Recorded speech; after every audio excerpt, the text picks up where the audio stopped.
Isang mabulaklak na hapon sa lahat. Hi, ito nga pala si Melody, ang babaeng tagatulak. At ako'y naniniwala sa kasabihan na ang babaeng magaling magtulak, ang petchay ay mahalimuyak. Dahil napakaganda ang panahon, si Lolo ay nagyaya sa park.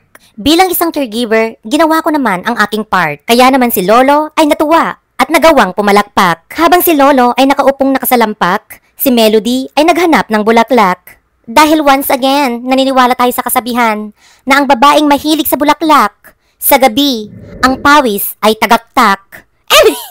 At sa aking paghahanap ng prutas na mapapapak, isang malaking punong kahoy ang aking nakita, ngunit ito ay may bitak. Isang bagay tuloy ang sumiksik sa aking isipan at tumatak. Di ba ganito ang bunganga ng iyong kaibigan kapag humalakhak? Kaya totoo pala yung kasabihan na ang babaeng magaling humalakhak, sa gabi ay magaling kumokak!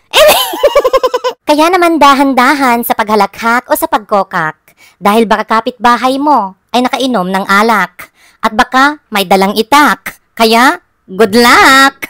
Mga ilang sandali, si Lolo ay nagyaya ng umuwi. Dahil hindi pa ready si Melody, ang mukha niya ay nakangiwi. Totoo pala yung kasabihan na ang babaeng nakangiwi, ala, pinilit umuwi. Sa aming paglalakad pa uwi, aking natanaw ang isang bakery. Ang kanilang paninda ay mga tinapay na iba't ibang variety. Kaya naman si Melody ay humingi kay Lolo ng 20. At si Lolo ay nagbigay ng hindi nag-aatubili. Kaya ang sabi ko, ang swerte. At syempre, hindi ko na ibinalik ang sukli. Dahil naniniwala ako sa kasabihan na ang babaeng hindi marunong magbalik ng sukli, ala, ang petchay ay tabingi.